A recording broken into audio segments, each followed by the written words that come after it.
Hello friends, welcome to my channel. Friends, आप लोग का मेरे यूट्यूब चैनल में बहुत बहुत स्वागत है। मैं उम्मीद करती हूँ आप लोग स्वस्थ होंगे, मस्त होंगे, पढ़ाई लिखाई में व्यस्त चल रहे होंगे। 1040 की क्लास आप लोगों का मैं रिकॉर्ड करने जा रही हूँ। मैंने कहा था जीके जीएस का 30 क्वेश्चन जो है मैं अपने पास से टाइप करा करके ले लूँगी, और बाकी जो कल हम लोग जीआईसी का जीआईसी था ना, कल हम लोग जीआईसी का जो मॉडल पेपर जो देख रहे थे उसमें हम लोगों ने 60 क्वेश्चन किया था।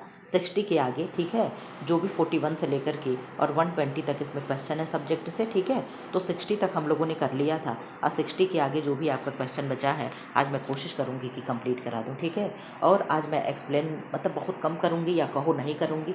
आज मेरे सिर में बहुत तेज़ दर्द हो रहा है, ठीक है। मैं किसी तरीके से आप लोगों का क्लास रिकॉर्ड कर दे रही हूँ ताकि आपका क्लास ना एब्सेंट होने पाए, क्योंकि मेरे पास अब पुरानी क्लासें नहीं है। मेमोरी छोटी होने की वजह से आप कितना ही कोई मेमोरी रख लेगा, डेली क्लास रिकॉर्ड कर रहे हैं, डिलीट ना करो तो भी दिक्कत होती है। तो पुरानी क्लासें जितने भी थी लगभग मैं लगा चुकी हूँ, और जो पहले था वो मैं सब डिलीट कर दी हूँ। तो रिकॉर्ड करना मेरी मजबूरी है, ठीक है। तो छोटी सी क्लास रिकॉर्ड करेंगे बिना एक्सप्लेन के, आप लोग फटाफट आंसर देते चले जाना, ठीक है।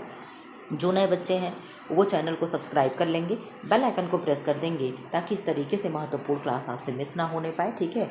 जीके जीएस विद सब्जेक्ट दोनों की तैयारी मेरे यहाँ कराई जा रही है। आप मेरा कोर्स परचेस करना चाहते हो तो टेलीग्राम का लिंक पिन कर दिया गया है। आप टेलीग्राम में जा कर के वहाँ से आप इन्फॉर्मेशन ले सकते हो, किसी बच्चों से पूछ सकते हो या हमसे ही मैसेज करके पूछ सकते हो, आपको संपूर्ण जानकारी दे दी जाएगी, ठीक है। तो क्लास को बिना देर किए हम स्टार्ट करेंगे, बिना नो बकवास, सीधी बात, ठीक है। क्लास को स्टार्ट करेंगे, आप लोग आंसर करते रहो, पढ़ते रहो, ठीक है। मैं उम्मीद करूंगी कि सारे बच्चे आंसर देंगे, ठीक है। नंबर 1 क्या है, क्वेश्चन नंबर फर्स्ट, भारतीय संविधान में समवर्ती सूची की अवधारणा कहाँ से लिया गया है। आंसर कर दो फटाक से, समवर्ती सूची की अवधारणा कहाँ से लिया गया है। आप आंसर करेंगे कि समवर्ती सूची कहाँ से ली गई है। आपने कहा मैम अमेरिका है, ऑस्ट्रेलिया है, कनाडा है, आयरलैंड है। तो समवर्ती सूची कहाँ के संविधान से लिया गया है। आपने कहा मैम ऑस्ट्रेलिया से लिया गया है, इसीलिए भारतीय संविधान को उधार का थैला भी कहते हैं। किसने कहा है, कोई कमेंट बॉक्स में आंसर करेगा क्या। क्वेश्चन नंबर 2 का आंसर कर दें। निम्नलिखित में से कौन सा युग्म सही सुमेलित है। क्या सही सुमेलित है। नर्मदा भ्रंश घाटी है, यानी नर्मदा नदी बहती है तो भ्रंश घाटी के बीच से बहती है। गोदावरी हिमालय से निकलती है। कावेरी पश्चिम की ओर बहने वाली नदी है, और महानदी अरब सागर में गिरती है। अब आप बता दो इसमें से क्या सुमेलित है। एक ही सुमेलित है, बाकी सब गलत है। आप कहोगे मैम गोदावरी कहाँ से निकल रही थी, कल आप लोगों को मैं बताई थी दक्षिण भारत की नदी है, तो क्या ये हिमालय से निकल रही है। आप आंसर कर दो क्या होगा, मैं आपको बिल्कुल भी कन्फ्यूज नहीं करूँगी। कावेरी नदी क्या है, कावेरी पश्चिम की ओर बहने वाली नदी है। तो आप कहोगे मैम पश्चिम की ओर कौन बह रहा था, कल मैंने इस तरीके से आप लोगों को बताया था कि जो नदियाँ इधर गिरती हैं ये क्या हो गया, ये अरब सागर हो गया। जो नदियाँ इधर गिरती हैं ये बंगाल की खाड़ी हो गया, ठीक है। तो भैया बंगाल हो गया, अरेबियन सी हो गया ये, ठीक है।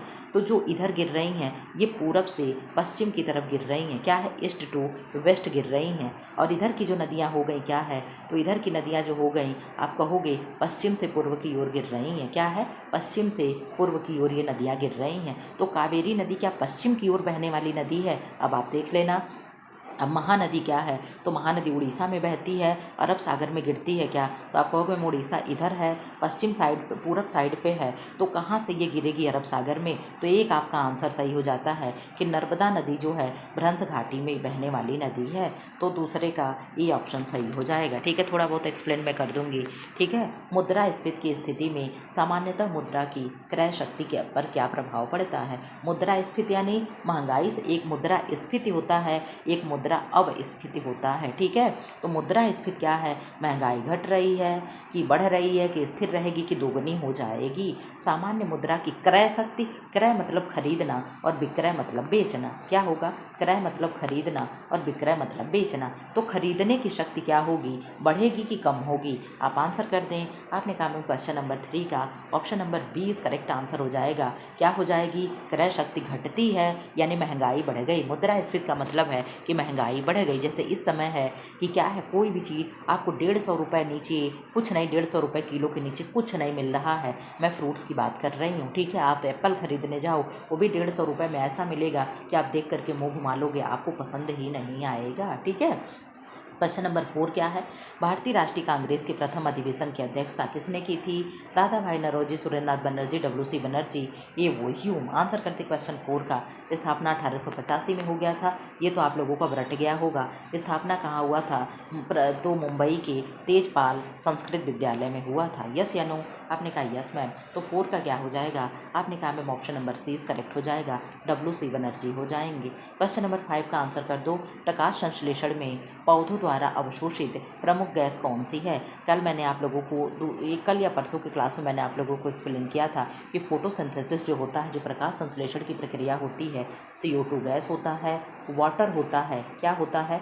वाटर होता है, सनलाइट होता है, और क्या होता है? क्लोरोफिल होता है यानी पर्णहरिम होता है। और के प्रेजेंटेशन में पत्तियां क्या करती हैं? खाना बनाती हैं। क्या करती हैं? ये सब चीज़ें जब पत्तियां पाती हैं तो पत्तियां खाना बनाती हैं। पेड़ पौधों का किचन पत्तियां होती है, यस या नो? आपने कहा यस मैम, आप बताई थी। तो इसमें से कौन सा गैस हो गया? आपने कहा मैम कार्बन, CO2 आपने लिखा, तो CO2 का मतलब कार्बन डाइऑक्साइड होगा क्या? तो यस क्या हो जाएगा? कार्बन डाइऑक्साइड आपका करेक्ट आंसर हो जाएगा, ठीक है। क्वेश्चन नंबर 6 का आंसर कर दो। भारत में हरित क्रांति का सर्वाधिक प्रभाव किस फसल पर दिखा? हरित क्रांति के जनक भारतीय कौन है बता दो, और विश्व के कौन है, ये भी आपको रिवीजन करते चलना है, ठीक है। तो आपने कहा मैम सर्वाधिक प्रभाव आपका गेहूं पर दिखा था, और किस क्षेत्र में दिखा था? तो पंजाब वाले क्षेत्र में दिखा था। कहाँ? पंजाब और हरियाणा वाले बेल्ट में आपको ये चीज़ें ज़्यादा देखने को मिली होगी, क्योंकि सिंचाई की सुविधा वहाँ पे अधिक हुई थी, ठीक है।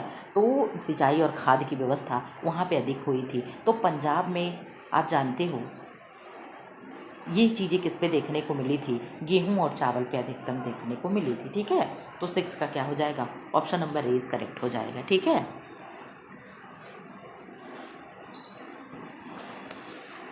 क्वेश्चन नंबर 7 का आंसर कर दो। निम्न में से कौन सा मौलिक अधिकार केवल भारतीय नागरिकों को प्राप्त है? कौन से मौलिक अधिकार केवल भारतीयों को प्राप्त है? भारत के जो नागरिक होंगे उन्हें ही मिलेगा। विधि के समक्ष समानता, जीवन और व्यक्तिगत स्वतंत्रता, भाषण एवं अभिव्यक्ति की स्वतंत्रता, धार्मिक स्वतंत्रता। तो इसका आंसर करिए कि कौन सा ऐसा मौलिक अधिकार है जो केवल नागरिकों को प्राप्त है। आपने आंसर किया होगा कि मैम 7 का option number C is correct answer हो जाएगा। भाषण एवं अभिव्यक्ति की जो स्वतंत्रता है ये केवल किसको प्राप्त है? तो भारत के जो नागरिक होते हैं केवल उन्हें ही ये प्राप्त है, ठीक है। क्वेश्चन नंबर 8 का आंसर कर दो। रक्त का थक्का जमाने में मुख्य भूमिका किसकी होती है? रक्त का थक्का जमाने में मुख्य भूमिका किसकी होती है? लाल रक्त कणिकाएं, प्लेटलेट्स, लिम्फी। तो आपका आंसर सही हो जाएगा कि प्लेटलेट्स हो जाएगा, ठीक है। पंचायती राज व्यवस्था को संवैधानिक दर्जा किस संशोधन द्वारा दिया गया? आंसर करते हैं। किस संशोधन द्वारा पंचायती राज को दर्जा दिया गया? कल मैं एक्सप्लेन करी थी, 73वां संविधान संशोधन था। और क्या था, कब था? 1992। लागू कब हुआ? 24 अप्रैल। कब लागू हुआ? 24 अप्रैल 24 अप्रैल 24 अप्रैल 1993। इसी वजह 24 अप्रैल को क्या मनाते हैं? तो पंचायती राज दिवस मनाते हैं। आप लोगों का, अब जो मैं चीज़ें देखो, आप लोग ये मत सोचना कि मैं एक ही प्रश्न क्या आपको मिल रहा है, ये सब प्रश्न मैं घुमा देती हूँ ना किसी तरीके से। कभी मैं ले आई कि पंचायती राज दिवस कब मनाते हैं, कभी मैं ले आई पंचायती राज दिवस, पंचायती राज किस भाग में है, तो आपने कहा मैम भाग 9 में है। किस में है? भाग 9 में है, ठीक है। ये नहीं है, भाग 10 हो जाएगा, ठीक है। इस तरीके से भाग 9 में है, तो ये मैं ले आई ना, तो आपका ये रिवीजन हो रहा है। अब चूँकि आपका सब्जेक्ट होम साइंस है, आपने जीके जीएस कभी पढ़ा नहीं, ऐसा नहीं कभी नहीं पढ़ा, मतलब अभी आपने छोड़ रखा है, तो आपको बिल्कुल भी जीके जीएस से कोई वो नहीं है। तो धीरे धीरे इस तरीके से करने से ना जो चीज़ें आप पढ़ रहे हो वो स्थायी होते जा रहा है। यस या नो कमेंट बॉक्स में कर देना कि यस मैम, जैसे आप पढ़ा रही हो वैसे पढ़ाते चलो, आपका ये तरीका अच्छा है, ठीक है। अगर आप इस चीज़ को कहोगे तो मैं लेकर के चलूँगी। अब आप जब तक मुझे फीडबैक नहीं दोगे तो मैं क्या जानूँगी कि क्या सही? अपने मुँह से मैं कह लेती हूँ, ठीक है। मैं देखो, मैं जो काम करती हूँ अपने समझ से करती हूँ कि ये चीज़ें मैं आपका बार बार मैं ये जो रिवीजन करा रही हूँ तो इससे आपकी चीज़ें कंठस्थ हो रही हैं, ठीक है। तो जरा सा आप बता देना कि ठीक है मैम, ऐसे आप लेकर के चलते रहो, ठीक है। तो 73वें संविधान संशोधन से भारत में क्या हुआ था? भारत के संविधान में पंचायती राज को जोड़ा गया था, और भाग 9 है। और अच्छा, आर्टिकल भी बता दो, आर्टिकल को क्यों छोड़ना लगा है? तो आर्टिकल 243 से 243 ओ तक आर्टिकल है। अब आपको पक्का याद हो गया? आपने कहा यस मैम, हम लोगों को पूरा पंचायत याद हो गया, ठीक है। इतना याद हो गया। अब एक एक आर्टिकल में घुस घुस करके क्या रखा है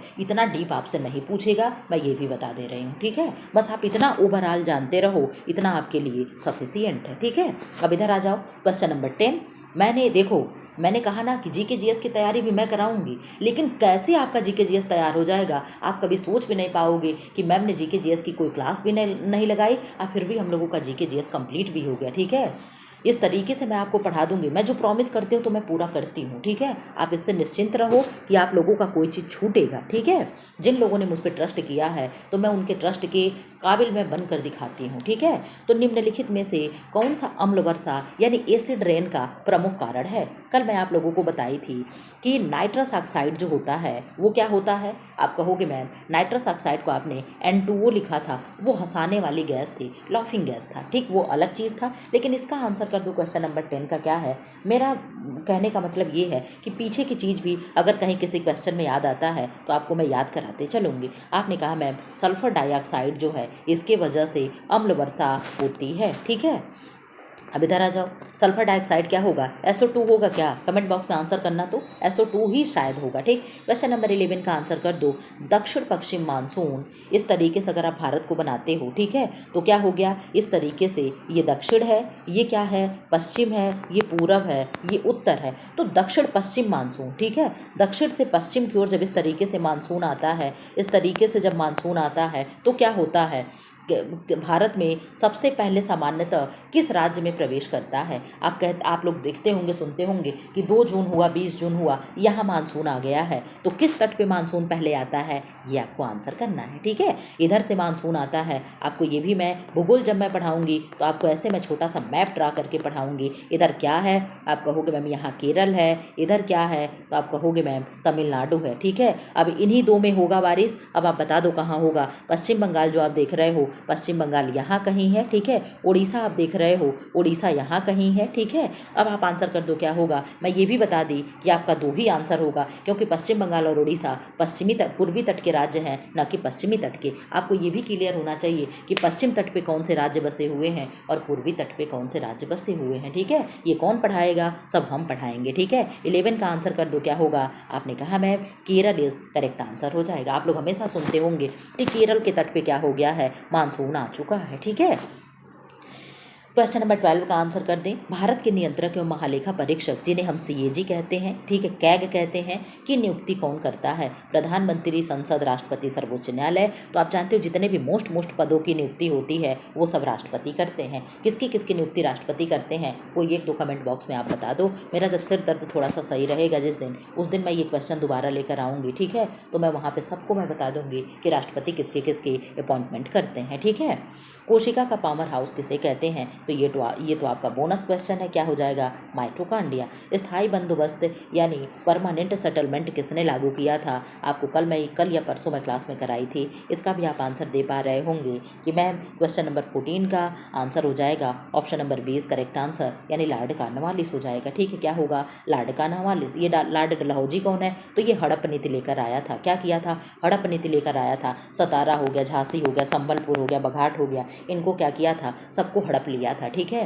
कि कैसे हड़प रहा था, जिनकी कोई संतान नहीं थी, दत्तक पुत्र के रूप में भी आप देखते हो झांसी की रानी से यही लड़ाई हुई थी, इसी से लड़ाई हुई थी, ठीक है। तो ये सब चीज़ें आपको पता होना चाहिए, ठीक है। ये लॉर्ड कर्जन कौन है? तो ये बंगाल का विभाजन किया था, ठीक है। जब मैं पढ़ाऊंगी तो पढ़ाऊंगी, ठीक है। अब मेरे अंदर भी धीरे धीरे GK GS का कीड़ा जाग रहा है। आप लोगों को भी ये लग रहा होगा कि अब मैं जब एक्सप्लेन करती हूँ, ठीक है, क्योंकि मैं धीरे धीरे थोड़ा बहुत समय निकाल करके मैं GK GS अपना पढ़ने लगी हूँ, ठीक है। 15 का आंसर कर दो। निम्नलिखित में से कौन सा भारत का सबसे बड़ा खारे पानी का लैगून है? खारे पानी का लैगून कौन सा है? आंसर कर दें। आपने आंसर करो क्या है, बूलर है, चिल्का है, लोकटक है, सांभर है। पहले बता दो ये है कहाँ, बूलर झील कहाँ है, चिल्का कहाँ है? आप कहोगे मैम उड़ीसा में है। आप कैसे याद करोगे उड़ीसा में है? आप कहोगे मैम चील कौआ उड़ है। क्या है, चील कौआ उड़। चिल्का से चील हो गया, ठीक है, कौआ आप अपने पास से जोड़ लेना, और उड़ीसा से उड़ीसा जोड़ लेना, ठीक है। बूलर झील कहाँ है? तो आप कहोगे मैम बूलर झील जम्मू कश्मीर में है। क्या है, जम्मू कश्मीर में है, ठीक है, ये साफ पानी की झील है। लोकटक कहाँ है? तो ये मणिपुर में है। कहाँ है, मणिपुर में है। इसको क्या कहते हैं, लोकटक झील को। इसको यहाँ पे लोकटक मणिपुर में देखोगे एक इस तरीके से होगा लोकटक झील, छोटे छोटे इस तरीके से फुबड़ी होती हैं। यहीं पे क्या होता है, डांसिंग डियर आपको देखने को मिलेगा, ठीक है। ये जो होता है इस पे से डियर इधर कूदता है, इसके से इधर कूदता है, इस पे से इधर, तो ये हिलता है। तो इससे प्रतीत होता है कि जो डियर है वो क्या कर रहा है, हिरण है वो क्या कर रहा है, डांस कर रहा है, ठीक है। तो मणिपुर में है। ये सांभर कहाँ पे है? तो आप कहोगे मैम सांभर राजस्थान की डिंडवाना में है। क्या, जरा सा कमेंट बॉक्स में आंसर कर देना। फिलहाल राजस्थान है, डिंडवाना हो ना हो लेकिन राजस्थान 100% सही है, ठीक है। तो इसका आंसर हो जाएगा, आपने कहा मैं क्वेश्चन नंबर 15 का ऑप्शन हो जाएगा चिल्का झील जो है क्या है, ये भारत का सबसे बड़ा खारे पानी का लैगून है यानी झील है। लैगून क्या होता है, झील क्या होता है, ये सब आप लोगों को मैं बताऊंगी, ठीक है। क्वेश्चन नंबर, ये आपका आंसर की था, ठीक है। 16 का आंसर कर दो। 30 क्वेश्चन में लेकर के आई हूँ, समय तो ज़्यादा हो गया क्या इसी में। भारतीय संविधान की प्रस्तावना में समाजवादी और पंथ निरपेक्ष शब्द किस संशोधन द्वारा जोड़े गए। मैं एक दिन आप लोगों को बताई थी कि आप जब प्रेम्बल पढ़ोगे, जब संविधान की प्रस्तावना पढ़ोगे तो ऊपर ही ये चीज़ें आपको देखने को मिलेगी। आपने कहा यस मैम ये चीज़ें हमने पढ़ा था, ठीक है। तो क्या हो जाएगा, 42वां संविधान संशोधन होगा। 42वां संविधान संशोधन कब हुआ था, 1976। 44वां संविधान कब हुआ था संशोधन, 1978, ठीक है। 2 साल के अंतर पे ये हुआ था। आपको इसी तरीके से याद भी करना है, ठीक है। मैं एक्सप्लेन यूँ ही नहीं करती हूँ ताकि आपको याद होते चले। 17 का आंसर कर दो। निम्नलिखित में से कौन सा युग्म गलत सुमेलित है, गलत है, 3 सही है, कोई एक ही गलत है। अजंता की पहाड़ी कहाँ है, महाराष्ट्र में। सांची कहाँ है, मध्य प्रदेश में। एलोरा महाराष्ट्र में। महाबलीपुरम उड़ीसा में है। क्या महाबलीपुरम उड़ीसा में है, आप कहोगे नहीं मैम, महाबलीपुरम कहाँ है, तमिलनाडु में है। कहाँ है, तो तमिलनाडु में है, ना कि उड़ीसा में है। ये चीज़ें आपको पता होनी चाहिए। क्वेश्चन नंबर 18 का आंसर कर दो। किसी तत्व का परमाणु क्रमांक किसके बराबर होता है, आंसर कर दो किसके बराबर होगा। 18 का आपने कहा मैं प्रोटॉन की संख्या के बराबर होगा। किसके बराबर होगा, प्रोटॉन की संख्या के बराबर होगा, ठीक है। ये सब चीज़ें आप लोगों को अब पढ़ना है, हमें केवल साइंस, केवल बायो नहीं पढ़ना है, अब हमें फिजिक्स, केमिस्ट्री, बायो तीनों संयुक्त रूप से पढ़ना है, ठीक है। इधर आ जाओ, क्वेश्चन नंबर 19 का आंसर कर दें। भारतीय इतिहास में इल्बर्ट विल का संबंध मुख्यतः किससे था। इल्बर्ट विल क्या था, आप आंसर कर दें। आपने कहा मैम इल्बर्ट विल की आप बात कर रही हैं तो इल्बर्ट विल न्यायिक समानता से था। क्या था, न्यायिक समानता था। न्यायिक समानता क्या था कि जैसे अंग्रेज अगर कुछ कह देते थे तो उस बात पे अंग्रेज को सज़ा, फांसी नहीं दी जाती थी, कोई भी सज़ा नहीं दी जाती थी, लेकिन कोई हिंदू व्यक्ति बोल देता था तो उसे सज़ा होती थी। यही तो था, ज़रा सा बताना इल्बर्ट विल क्या था। क्वेश्चन नंबर 20 का आंसर कर दें। निम्न में से कौन सा हार्मोन रक्त में ग्लूकोज के स्तर को कम करता है। ग्लूकागॉन है, एड्रेनलिन है, इंसुलिन है, कॉर्टिसोल है। कम करने की बात करी जा रही है, जरा सा संभल करके आंसर देना। आपने कहा मैम उलझाओ नहीं, इंसुलिन ही हो जाएगा। क्या होगा, इंसुलिन हो जाएगा। क्वेश्चन नंबर 21 का आंसर कर दें। भारत में श्वेत क्रांति का संबंध किससे है। अंडा उत्पादन, दुग्ध उत्पादन, मछली उत्पादन, गेहूँ उत्पादन। आपने कहा मैम गेहूँ उत्पादन तो हरित क्रांति हो गया, मछली उत्पादन क्या हो गया, नीली क्रांति हो गई, आज ब्लू है पानी पानी। दुग्ध उत्पादन क्या हो गया, श्वेत क्रांति हो गया। और अंडा उत्पादन क्या हो गया, रजत उत्पादन हो गया। क्या हो गया, रजत उत्पादन को हम अंडा उत्पादन कहते हैं, ठीक है। इधर आ जाओ, क्वेश्चन नंबर 22। यदि किसी वस्तु का वेग दोगुना कर दिया जाए तो उसकी गतिज ऊर्जा कितनी हो जाएगी। 22 का आंसर कर दें। आपने कहा मैम 22 का इसकी गुना 4 गुना हो जाएगी, उसकी ऊर्जा की गतिज ऊर्जा उसकी 4 गुना हो जाएगी। मौलिक कर्तव्यों को भारतीय संविधान में शामिल करने की सिफारिश किस समिति ने की थी। आप लोगों को बहुत अच्छे से याद होगा कि बलवंत राय मेहता समिति किसके किए थे, तो पंचायती राज की अनुशंसा, पंचायती की बलवंत राय मेहता की समिति की ही अनुशंसा पे संविधान में 73वां संविधान संशोधन करके पंचायती राज को भाग 9 में ऐड किया गया। यस या नो, आपने कहा यस मैम, ठीक है। ये जो स्वर्ण सिंह समिति है, इनके अनुशंसा पे मौलिक कर्तव्य को कौन सा संविधान संशोधन करके जोड़ा गया, आप बताओगे। आपने कहा मैम 42वां संविधान संशोधन द्वारा मौलिक कर्तव्य को संविधान में जोड़ा गया। शुरू से संविधान जब बना था तो मौलिक कर्तव्य नहीं था, बाद में जोड़ा गया तो 10 जोड़ा गया, उसके बाद फिर 11वां जोड़ा गया। 11वां में क्या जोड़ा गया, जरा सा कमेंट बॉक्स में आप करके बताइएगा, ठीक है। क्वेश्चन नंबर 24 का आंसर कर दें। निम्नलिखित में से कौन सा दर्रा भारत और तिब्बत के बीच ऐतिहासिक व्यापार मार्ग से संबंधित रहा है। नाथुला दर्रा कहाँ है, सिक्किम में। कैसे आप याद करोगे कि नाथुला दर्रा सिक्किम में ही है, तो नाक में हम सीख पहनते हैं, क्या करते हैं, नाक में हम सीख पहनते हैं, इसलिए आप याद कर लेना नाथुला, ठीक है। मैं आप लोगों को ट्रिक भी बताती हूँ, आप लोगों को पता होगा। ये पाल घाट है, भोर घाट है और शिवकीला है। पाल घाट कहाँ है, आप कहोगे मैम केरल में है। भोर घाट कहाँ है, तो महाराष्ट्र में है। कहाँ है, महाराष्ट्र में है। शिवकीला कहाँ है, तो आप कहोगे मैम शिवकीला तो मुझे भी नहीं याद आ रहा है, शिवकीला कोई बता दो, शिवकीला कहाँ है, मुझे याद नहीं आ रहा है, ठीक है। क्वेश्चन नंबर 24 का आंसर कर दें। आपने कहा मैम ऑप्शन नंबर ए इस करेक्ट आंसर हो जाएगा, नाथुला हो जाएगा, जो आपने कहा सिक्किम में है, ठीक है। इधर आंसर देखो, भारत में सिक्किम है और सिक्किम के बगल में तिब्बत है। इस तरीके से अगर आप इंडिया का मैप बनाते हो, अब तो हमें मैप भी उतना बनाने नहीं आ रहा है, ठीक है। अगर इस तरीके से आप बता रहे हो उत्तराखंड हो गया, ठीक है, यहाँ से अगर आप बना रहे हो तो यहाँ पे ये सिक्किम है, ठीक है। अब यहाँ से ऐसे पूर्वोत्तर भारत, तो ये जो बीच में है यहीं पे तिब्बत होता है, ठीक है। ये तिब्बत है, ठीक है। तिब्बत है कि भूटान है, देखो मैं भी कंफ्यूज हो गई, ठीक है। बहुत ज़्यादा मैं घुसूंगी नहीं, ठीक है। मैं खुद कंफ्यूज हूँ, ठीक। मैप में जिस जिस दिन पढ़ाऊंगी मैं बता दूंगी, ठीक है। तो फिलहाल इसका आंसर हो जाएगा नाथुला, ठीक। 24 हो गया। अब 25 का आंसर कर दो। डीएनए की संरचना द्वारा का द्विकुंडलित यानी डबल हेलिक्स मॉडल किसने प्रस्तुत किया था? आंसर कर दो फटाफट 25 का। 25 का आपने कहा मैं वॉटसन एंड क्रिक ने किया था। किसने किया था? वॉटसन एंड क्रिक ने किया था। आधा 20 मिनट तो आप लोग का यही हो गया। मैं क्या आप लोगों को सब्जेक्ट पढ़ाऊंगी? न्यूनतम समर्थन मूल्य, जिन्हें हम एमएसपी कहते हैं, की सिफारिश मुख्यतः कौन करता है? एमएसपी जानते हो क्या होता है?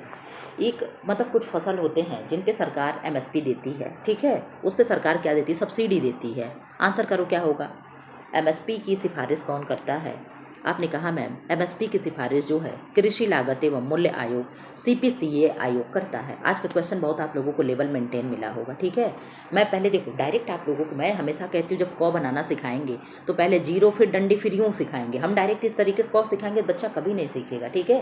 तो जीके जीएस के क्षेत्र में मुझे आपको उतारना था धीरे धीरे धीरे धीरे कि ताकि आपको ऐसा ना लगे कि अरे मैम हम तो मर गए, पागल हो गए, हमसे कभी नहीं कुछ हो पाएगा, ये वाली बात ना हो, ठीक है। भारतीय संविधान में एकल नागरिकता की व्यवस्था किस देश से प्रभावित है? America, Britain, Canada, Australia. Class को शेयर भी कर दिया करो भाई, क्लास को लाइक कर दिया करो बीच में जा करके। आंसर तो आप करना नहीं है आप लोगों को। क्वेश्चन नंबर 27 का ऑप्शन नंबर 20 करेक्ट आंसर हो जाएगा। ब्रिटेन हो जाएगा। ब्रिटेन यानी क्या है? ब्रिटेन यानी आंसर कर दो 28 का आंसर कर दें। निम्नलिखित में से कौन सी गैस ओजोन परत के क्षरण में प्रमुख भूमिका निभाती है? सीएफसी होगा, कार्बन क्लोरोफ्लोरोकार्बन, ठीक है। क्या होगा? क्लोरोफ्लोरोकार्बन। 29 का आंसर कर दे। असहयोग आंदोलन को महात्मा गांधी ने किस घटना के बाद वापस लिया था? जलियांवाला बाग, चौरी चौरा, काकोरी और बारदोली सत्याग्रह। आप लोग इन सबका सन बता सकते हो कब कब हुआ था? ये आपका HW है, आपका HW बता नहीं सकते हो, बताना पड़ेगा, ठीक है। जलियांवाला बाग हत्याकांड किस दिन और किस सन में हुआ था? चौरी चौरा का हत्याकांड किस दिन और किस सन में हुआ था?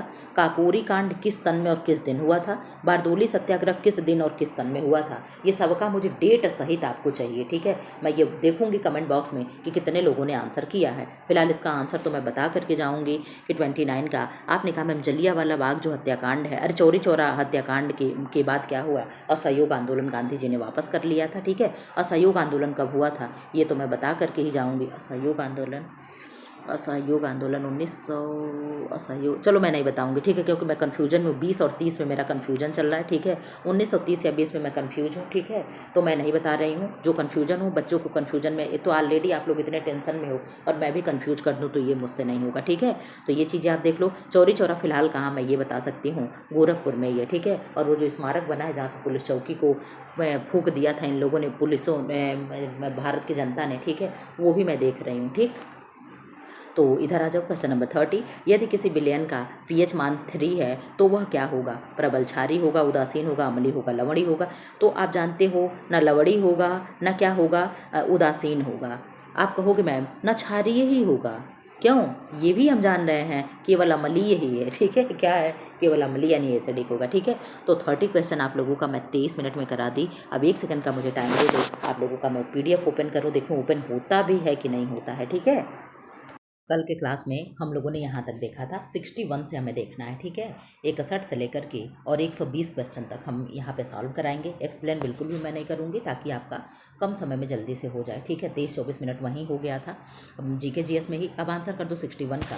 बेकरी उत्पादों में ट्रांस फैट हाइड्रोजेनेटेड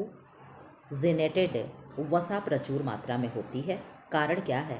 जिन खाद्य पदार्थों में ट्रांस फैट प्रचुर मात्रा में पाई जाती है उनके अधिक उपयोग से और संक्रामक रोगों के होने का खतरा बढ़ जाता है। रूट क्या है? A और R दोनों सही है, परंतु A R की व्याख्या नहीं है। A और A सही, B गलत है। R दोनों सही और व्याख्या भी है। और क्या है? A और D दोनों गलत हैं। आंसर कर दे 61 का क्या होगा? आपने आंसर कर दिया कि मैम 61 का ऑप्शन नंबर A करेक्ट हो जाएगा। दोनों सही है लेकिन व्याख्या नहीं सही है, ठीक है। 62 का आंसर कर दो। क्वेश्चन नंबर 62 का, रेशेदार खाद्य पदार्थ आवश्यक हैं सही पाचन के लिए, अच्छे स्वाद के लिए, मजबूत हड्डियों के लिए, रक्त निर्माण के लिए। तो रेशेदार खाद्य पदार्थ आप जानते हो अच्छे पाचन के लिए, डाइजेशन के लिए हेल्प करते हैं। त्रिआयामी शिक्षण सामग्री का उपयोग उदाहरण है, क्या है? आप आंसर कर दें। त्रिआयामी शिक्षण सामग्री का उपयोग, आपने कहा मैम प्रतिरूप और वस्तुएं हैं। क्या है? प्रतिरूप और वस्तुएं हैं। 64 का आप आंसर कर दें, क्या होगा? 64 का आंसर कर दें। विटामिन ए की कमी से उत्पन्न नेत्र संबंधी लक्षणों के प्रगति को किस क्रम में लगाएं? आंसर कर दें। सही क्रम में लगाएं। ठीक है, आज मेरा सिर दर्द कर रहा है बहुत तेज़। ठीक है, आंसर कर दो 64 का, इसलिए मुझे दिखाई भी कम दे रहा है। ठीक, सबसे नंबर पे तो क्या आएगा? रतौंधी आएगा। यस या नो? आप कहोगे यस मैम, सबसे नंबर 1 पे रतौंधी आएगा। ठीक, लेकिन सही क्रम में अगर लगाना है आंसर कर तो क्या होगा? रतौंधी। तो आप कहोगे मैम ये एलिमिनेट हो गया, 2 बचे। तो हम लोग जब अपना ट्रिक आप लोग पढ़ो RGV, ठीक, तो RGV अगर आप पढ़ रहे हो तो रतौंधी हो गया और जो क्या हो गया? कंजक्टाइवा जीरोसिस हो गया कि कार्नियल जीरोसिस हो गया? 2 ज है ना। तो आप कहोगे मैम कि यहाँ पे फिर आ जाएगा कंजक्टाइवल जीरोसिस हो जाएगा। तो 3 और 1, 2 में फाइट है, 2 हम लोग एलिमिनेट कर दिए, 50-50 बचा है। ठीक है, उसके बाद क्या होगा? 2 आपका ऐसे ही होगा क्योंकि दोनों में कॉमन है, तो कार्नियल जीरोसिस है। ठीक है, देखो मैं जब बताती हूँ आपको ट्रिक, RGV कंज करने की, तो RG है तो ज को हम 2 बार आपको बताते हैं, एक तो जीरोसिस कंजक्टाइवा है और एक कार्नियल जीरोसिस है। यस या नो? आपने कहा यस मैम, आपके ट्रिक में 2 बार ज आता है। ठीक है, तो RGV और V क्या हो गया? तो B से बाइट और स्पॉट हो गया, लेकिन यहाँ पे नहीं दिया है। ठीक है, RGV। अब कंज कहाँ है? तो आप कहोगे मैम कंज मिले ना मिले, ठीक है, लेकिन कैरेटोमलेशिया सबसे लास्ट में होता है, ये हमें पता है। क्यों? आप कहोगे नहीं मैम, कैरेटोमलेशिया तो जो होता है उससे भी लास्ट में कुछ होता है। यहाँ पे एक है कार्नियल स्कोर, जो है ये क्या है? ये सबसे लास्ट में होगा। ठीक है, तो आपका इस हिसाब से 64 का option number A is correct जा रहा है। ठीक है, तो कार्नियल स्कोर सबसे लास्ट में होगा और उससे पहले कैरेटोमलेशिया होता है। ठीक है, कैरेटोमलेशिया के बाद क्या है? कॉर्नियल स्कोर होगा। आपका क्रम मिल गया 64 का, option number A is correct answer हो जाएगा। ठीक है, 65 का आंसर कर दो, क्या होगा? शरीर में लोहे के अवशोषण में बाधा डालने वाले कारक निम्न है। कौन है कारक? आंसर कर दो। 65 का आंसर कर दो, फटाफट आंसर करो। 120 क्वेश्चन कराना है यहाँ तक, मुझे पता नहीं मैं करा पाऊँगी कि नहीं करा पाऊँगी। 10, 20, 30, 40, 50, चलो ठीक है 60 क्वेश्चन है, मैं करा तो लूँगी। चलो 65 का आंसर कर दो, क्या होगा? तो आपने कहा मैम 65 का क्या हो जाएगा? आमाशय में अम्ल तत्व की कमी भी हो सकती है, और क्या होगा? फाइटिक एसिड होगा, और क्या होगा? टैनिन्स होंगे। ये सब क्या होंगे? बाधा डालेंगे किसमें? लोहे के एब्जॉर्प्शन में। ठीक है, तो 1, 4, 5 किसमें है? आप कहोगे 1, 4, 5 ऑप्शन नंबर ए में है। क्या है? ऑप्शन नंबर ए में है। ठीक है, क्वेश्चन नंबर 66 का आंसर करते, क्या होगा? 66, शरीर में खनिज लवण के प्रमुख 2 कार्य होते हैं। खनिज लवण के कौन कौन से कार्य होते हैं? जो विटामिन के होते हैं वही खनिज लवण के भी होते हैं, तो सुरक्षात्मक तथा नियामक का कार्य दोनों करते हैं। जल की स्थायी कठोरता दूर करने का उपाय है। स्थायी पूछ रहा ना कि अस्थायी। ठीक है, वो स्थायी कैसे दूर करेंगे? आप कहोगे मैम कैगलन विधि द्वारा। कैसे? कैगलन विधि द्वारा। 69 का आंसर कर दे, क्या होगा? सर 68 का क्या है? चाय के उत्पादन में सम्मिलित चरणों को सही क्रम में व्यवस्थित करें। ये सब बहुत ही इंपॉर्टेंट प्रश्न है, आप लोग देखे होंगे। ठीक है, फायरिंग है, बिदरिंग है, फर्मेंटेशन है, रोलिंग है, सॉर्टिंग है, ब्लेंडिंग है, पैकिंग है। तो पैकिंग सबसे लास्ट में आएगा। यस या नो? आप कहोगे यस मैम, इससे हमको रिलेट तो कुछ तो कर ही सकते हैं, तो क्या होगा? आप कहोगे सबसे लास्ट में पैकिंग आएगा, तो 1 हट गया, बाकी 3 तो है ना। 75% अभी आपके पास है आंसर करने के लिए। अब आप आंसर करो, क्या होगा? अब देख रहे हो ये क्रम मैच कर रहा है तीनों में, यानी ये जो है ये 5वां और 6वां ये तीनों क्रम से लगा है। ठीक है, तीनों में। ठीक है, तो 5वें 6वें का आपको खोजना नहीं है, बाकी आप इसमें खोज लो। अब आप आंसर कर दो, क्या होगा? 68 का। आप कहोगे मैम 68 का नंबर 2 पे फर्मेंटेशन आएगा, चाय को तोड़ करके खमेरीकरण करते हैं। ठीक है, तो क्या नहीं, सॉरी क्या होगा? नहीं, बिदरिंग होगा। क्या होगा? 1 सेकंड, इसको अगर हम हटा देते हैं तो नंबर 1 पे क्या होगा? आप कहोगे मैम नंबर 1 पे बिदरिंग आएगा। क्या होगा? बिदरिंग होगा। बिदरिंग के बाद फर्मेंटेशन होगा। ठीक है भाई, पहले हम तोड़ लेंगे तभी तो हम वो करेंगे भाई। पत्तियाँ को पहले चुन करके सब लाती हैं, जो आप देखा होगा पहाड़ियाँ जो असम मौसम में चाय वाय होता है, आपने वो पीछे इस तरीके डोलियाँ डोलची बांध करके जाती हैं, सब तोड़ करके लाते हैं, टोकरियाँ बांध करके, आपने देखा होगा। जब तोड़ कर लाओगे तभी तो फर्मेंटेशन करोगे। आपने कहा यस मैम, तो 2 और 3 किसमें है? आपने कहा मैम अगर आप इस तरीके से भी एलिमिनेट कर रही हैं तो भी आपका गलत ही जा रहा है। 68 का 68 68 का 2, फिर उसके बाद क्या होगा, रोलिंग होगा, ठीक है, तब फर्मेंटेशन होगा, समझे। क्या होगा, पहले विदरिंग, फिर रोलिंग, फिर फर्मेंटेशन, ठीक है। तो ये प्रक्रिया कहाँ मिल रही है, आप कहोगे मैम ये ऑप्शन नंबर सी में मिल रहा है। उसके बाद हम क्या करेंगे, फायरिंग करेंगे, उसके बाद क्या करेंगे, सॉर्टिंग करेंगे, फिर क्या करेंगे, ब्लेंडिंग करेंगे, फिर लास्ट में पैकिंग करेंगे। तो आपका ऑप्शन नंबर सी करेक्ट हो जाएगा। आप स्क्रीनशॉट वगैरह लेना हो तो ले लेना। दालों में पाए जाने वाला अवरोधक क्या है, एक रोधक होता है, आप जानते हो जिसे क्या कहते हैं। आप कहोगे मैम वो जो झाग होती है ना, उसे क्या कहते हैं, वही झाग है जो दालों में होता है। आपने कहा मैम ट्रिप्सिन हो जाएगा, क्या होगा, ट्रिप्सिन हो जाएगा। सैपोनिन भी होता है। 70 का आंसर कर दे, फटाफट आंसर कर दो। चीज़ बनाने की प्रक्रिया को सही क्रम में लगाएं। बताओ क्या होगा, दही जमाना, शैडल, पाश्चुरीकरण, पक्रवन, परिपक्वन, साँचे में ढालना, पीसना और नमक लगाना। फटाफट आंसर कर दो 70 का। आपने कहा मैम 70 का ऑप्शन नंबर सी करेक्ट हो जाएगा। पहले 3 होगा निपाश्चुरीकरण होगा, फिर क्या होगा, दही जमाना होगा, फिर शैडर होगा, ठीक है, फिर 6 साँचे में फिर पीसना और नमक लगाना होगा, फिर साँचे में ढालना होगा, फिर क्या होगा, परिपक्वन होगा, ठीक है। 71 का आंसर कर दे। खेल कूद पोषण किसी की डैश डैश में सुधार के संबंध में पोषण और भोजन के अध्ययन में अध्ययन और अभ्यास है। आंसर कर दे क्या होगा, तो खेल कूद पोषण की क्या होगा, एथलेट निष्पादन होगा, क्या होगा। आपने 71 का आंसर कर दिया कि मैम 71 का एथलेट निष्पादन ही हो जाएगा, ठीक है। आंसर कर दो यहाँ पे 72 का क्या होगा, प्रोसेसिंग विधियों द्वारा सूची खाद्य सूची 2 को 1 में मैच कराओ, ठीक है। अब आंसर कर दो क्या होगा 72 का। अंकुरण कहा जाएगा तो अनाजें अंकुरित होती हैं, क्यों। आप कहोगे यस मैम अनाजें तो ही अंकुरित होती हैं। आंसर करो क्या होगा 72 का। आपने कहा मैम 72 का अंकुरण दाल और अनाज होगा। तो पहले का 3 कहाँ है, तो 2 हट गया, ठीक है, 2 हट गया, बी और डी में लड़ाई चल रही है। अंकुरण किस में होगा, तो अंकुरण भी तो दाल और अनाज, लेकिन दोनों चीज़ें एक साथ नहीं जा सकती ना। अंकुरण प्रबलीकरण हम फोर्टिफिकेशन देख ले रहे हैं, ठीक है, तो तेल मक्खन और आटा में हो जाएगा। तो सी का 1 कहाँ है, आपको मैम दोनों में चल रहा है, बहुत दुष्ट हैं सब, ठीक है। 72 का आंसर करो। आपने कहा मैम प्रतिरक्षण देख लो, प्रतिरक्षण निर्जलित खाद्य में हो जाएगा। तो डी का 2 अगर हम मैच करा रहे हैं तो आपका डी सही हो जाएगा। ऑप्शन नंबर डी करेक्ट हो जाएगा 72 का। और किण्वन कहाँ हो जाएगा, तो गूथा हुआ आटा एवं घोल में, ठीक है। आप जब मालपुआ वगैरह बनाते हो तो उसे क्या करते हो, थोड़ी देर के लिए जो भी बैटर होता है उसे रख देते हो फूलने के लिए, तो वही क्या, वही तो फर्मेंटेशन है। आप कहोगे यस मैम वही किण्वन है, ठीक है। तो डी करेक्ट आंसर हो जाएगा। 73 का आंसर कर दो।